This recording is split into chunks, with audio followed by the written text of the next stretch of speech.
ಇದು ಸುರೇಶ್ ಗೌಡರ ಪ್ಲಾನ್ ಏನು ಅಂದರೆ ಆತನಿಗೆ ಬೇಕಾಗಿರುವಂಥದ್ದು ಹೆಂಗಿದ್ರೆ ಈಗ CM ಬರ್ತಾರೆ, ಇಡೀ ಸ್ಟೇಟ್ ದೇಶ ನೋಡ್ತಾ ಇರ್ತದೆ ಈ ಕಾರ್ಯಕ್ರಮನ.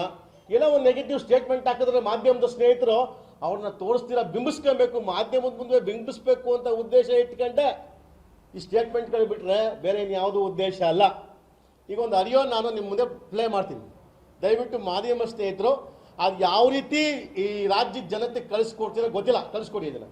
ಸನ್ಮಾನ್ಯ ಸುರೇಶ್ ಗೌಡ ಮಾತಾಡಿರ್ತಕ್ಕಂಥ ಆಡಿಯೋನ ಈಗ ನಿಮ್ಗೆ ಪ್ಲೇ ಮಾಡ್ತೀನಿ. ಅದನ್ನು ಆ ಪುಣ್ಯಾತ್ಮ ಹೇಳಿರೋಂಥ ವಿಚಾರ, ಅವರ ಕಾರ್ಯಕರ್ತರ ಒಂದು ಮೀಟಿಂಗ್ ಕರೀತಾರೆ. ಹೌದು ಸ್ವಾಮಿ, ಈಗ ಅವ್ರ ತಾಲೂಕಿಗೆ MLA ಆದಮೇಲೆ ಜನ ಅವ್ರ ಮೇಲೆ ಅಪೇಕ್ಷೆ ಇಟ್ಕೋತಾರೆ, ಕೆಲಸ ಮಾಡಬೇಕು, ಕಾರ್ಯ ಮಾಡಬೇಕು, ಅವರ ಮೇಲೆ ಹೇಳಿದ್ದಂತಲ್ಲಿ ಆಗಬೇಕು ಅನ್ನೋಂಥದ್ದನ್ನ ಹೇಳ್ತಾರೆ. ಇಲ್ಲ ಅನ್ನಲ್ಲ, ಮಾಡಿ, ನೀವು ಪ್ರತಿಭಟನೆ ಮಾಡಿ, ಎಲ್ಲರೂ ಒಕ್ಕೋದು. ನಾನು MLA ಆದಾಗ ನನ್ನ ಕೆಲಸ ಆಗದೆ ಹೋದರೆ ಪ್ರತಿಭಟನೆ ಮಾಡೋದು ನನ್ನ ಹಕ್ಕಿದೆ, ನೀವು ಕೂಡ ಪ್ರತಿಭಟನೆ ಮಾಡಿ, ನಿಮ್ಮ ಹಕ್ಕಿದೆ, ಇಲ್ಲ ಅನ್ನಲ್ಲ. ಆದರೆ ಪ್ರತಿಭಟನೆ ಮಾಡೋಕ್ಕೆ ದುಡ್ಡು ಕೊಟ್ಬಿಟ್ಟು ನೀವು ಪ್ರತಿಭಟನೆ ಮಾಡೋದು ತಪ್ಪಲ್ವೇ?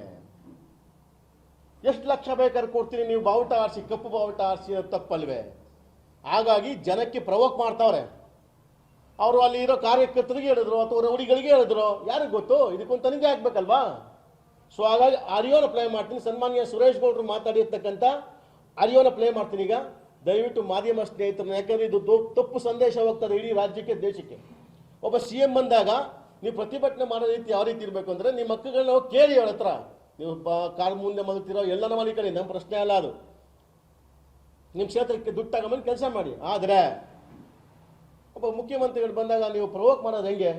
ಸೊ ಹಂಗಾಗಿ ನಾನು ಜಿಲ್ಲಾಧ್ಯಕ್ಷರ ನೇತೃತ್ವದಲ್ಲಿ ನಾವು ಇವತ್ತು SP ಅವ್ರಿಗೆ ಒಂದು ಕಂಪ್ಲೇಂಟ್ ಲಾಂಚ್ ಮಾಡ್ತಿದ್ದೀವಿ ಸುರೇಶ್ ಗೌಡ ಮೇಲೆ. ಇವತ್ತು ಒಂದು ಕಂಪ್ಲೇಂಟ್ ಮಾಡಿಸ್ಬೇಕು ಅಂತಿದ್ದೀನಿ. ಮತ್ತು ನಾವು ಹೋಮ್ ಮಿನಿಸ್ಟರ್ಗೂ ನಾನು ಬಿಡಲ್ಲ, ಇವತ್ತು ತನಿಖೆ ಮಾಡಲೇಬೇಕು.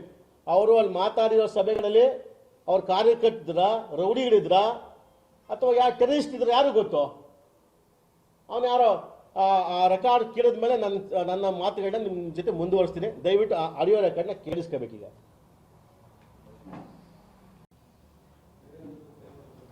ಇದೊಂದು ರೆಕಾರ್ಡ್ ಕೇಳಿಸ್ಕೊಳ್ಳಿ.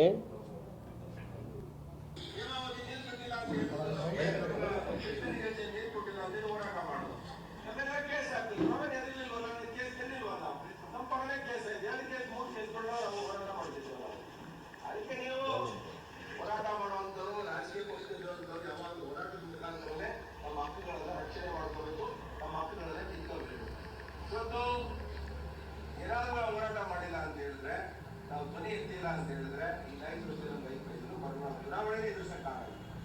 ಚುನಾವಣೆ ಗ್ರಾಮ ಪಂಚಾಯತಿ, ತಾಲೂಕು ಪಂಚಾಯತಿ, ಜಿಲ್ಲಾ ಪಂಚಾಯತಿ ಜೊತೆಗೆ ನೆಕ್ಸ್ಟ್ MLA ಚುನಾವಣೆ ಎದುರಿಸಬೇಕಾಗಿದೆ. ಚುನಾವಣೆ 6 ದಿನದ ಮಾತ್ರ ಮಾಡಬೇಕು. ಆಗಲೇ 5 ವರ್ಷ ಆಗಿದೆ. ಯಾವ ಬೇಕಾದ್ರೆ ಚುನಾವಣೆ ಬರುತ್ತೆ. ಇವತ್ತು ನಾನು ಎಲ್ಲರಿಗೂ ನಮ್ಮ ಕಾರ್ಯಕರ್ತರಿಗೆ ವಿನಂತಿ ಮಾಡೋದಿಷ್ಟೇ, 2ನೇ ತಾರೀಕು ದಯವಿಟ್ಟು ಪಂಚಾಯತಿಗೆ ನಾನು ಬಸ್ ಕಳಿಸ್ತೇನೆ. ಬಸ್ನ ಇಸ್ಕೊಳ್ತಾರೆ, ಎಲ್ಲ ಮೊದಲೇ ಇಸ್ಕೊಳ್ತಾರೆ, ಚೆನ್ನಾಗಿ ಕಳಿಸ್ಕೊಳ್ತಾರೆ. ಆದರೆ ಜನ ಹೊರಟಿದ್ರು ಹೋರಾಟ ಮಾಡುವಂಥ ಸಂದೇಶ ಸರ್ಕಾರಕ್ಕೆ ಹೋಗ್ಬೇಕು. ನಾವೇನು ಅನ್ಕೊಂಡು ಸಾವಿರಾರು ಜನ ಅಲ್ಲಿ ಸಿದ್ದರಾಮಯ್ಯ ಕಾರ್ಯಕ್ರಮಕ್ಕೆ ಬಿಡಲ್ಲ. ಅವರು ಬೇರೆ ಬಸ್ಗಳು ಹೋಗ್ತಾರೆ, ಕಾಂಗ್ರೆಸ್ ಬಸ್ಗಳು. ನಾನು ಹೇಳ್ತೀನಿ, ಕಾಂಗ್ರೆಸ್ ಅವರು ಜನ ಕರ್ಕೊಂಡು ಯಾರು ಕಾಂಗ್ರೆಸ್ ಕಾರ್ಯಕ್ರಮ ಅಂತೇಳಿ ಬೌಂಡ್ರಿ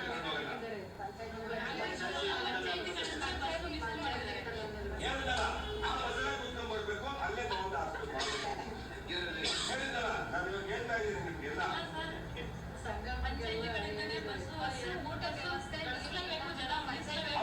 ಗ್ರಾಮ ಪಂಚಾಯತಿ ಅಧ್ಯಕ್ಷರು ನೀವು ಎಷ್ಟು ಜನ ಎಲ್ಲ ಕೂತ್ಕೊಂಡು ನಾವು ಇಟ್ಕೊಂಡು ಅಲ್ಲೇ ಹಾಕ್ಸ್ಬೇಕು ಬೌಂಡ್. ಬಸ್ ಅಲ್ಲ, ಭಾಷಣ ಮಾಡ್ಬೇಕಾದ್ರೆ ತಮ್ಮ ಅಧಿಕಾರ ಅನುದಾನ ಕೊಡದೇ ಇರುವಂತಹ ಸಿದ್ದರಾಮಯ್ಯ ಧಿಕ್ಕಾರ ಅಂತೇಳಿ ಯಾರು ಕೂಗ್ತೀರೋ ಅವರಿಗೆ 1 ಲಕ್ಷ ರೂಪಾಯಿ ಬಹುಮಾನ ಕೊಟ್ಬಿಟ್ಟಿದ್ದೀನಿ ನಮ್ಮ ದೇಶಕ್ಕೆ.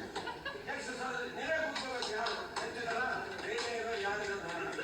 ಯಾಕೆಂದ್ರೆ ಇದು ಸ್ವಾತಂತ್ರ್ಯ ಹೋರಾಟದಲ್ಲಿ ಎಷ್ಟೋ ಜನ ಬ್ರಿಟಿಷರ್ ವಿರುದ್ಧ ಹೋರಾಟ ಮಾಡಿ ಇತಿಹಾಸ ಬರೆದುಕೊಂಡಿದ್ದಾರೆ ನಮ್ಮ ದೇಶದಲ್ಲಿ. ನಮ್ಮ ದೇಶದ ಮಂಡ್ಯ ಹೋರಾಟ ಮಾಡೋದ ಕೇಳ್ಕೊಂಡ್ರ ನೀವು ಎಲ್ಲರೂ ಹೋಗ್ಬೇಕು, ಒಂದು 10 ಜನ ಧಿಕ್ಕಾರಕ್ಕೆ ಹೋಗ್ಬೇಕು, ಎಲ್ಲ ಮೀಡಿಯಾ ಆ ಕಡೆ ಡೈವರ್ಷನ್ ಆಗುತ್ತೆ.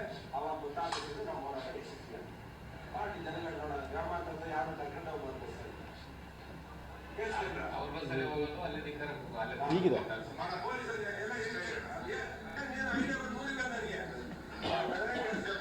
ನಮ್ಮ ಹೋರಾಟ ಒಂದ್ ಕಡೆ ಇರ್ತದೆ.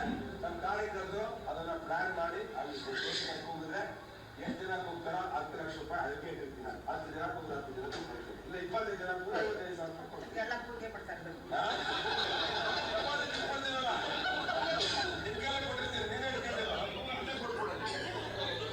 ಇದು ಎಲ್ಲ ಕಳಿಸ್ಕೊಡ್ತೀನಿ. ಕಪ್ಪು ಬೌಲ್ ಪ್ರದರ್ಶನ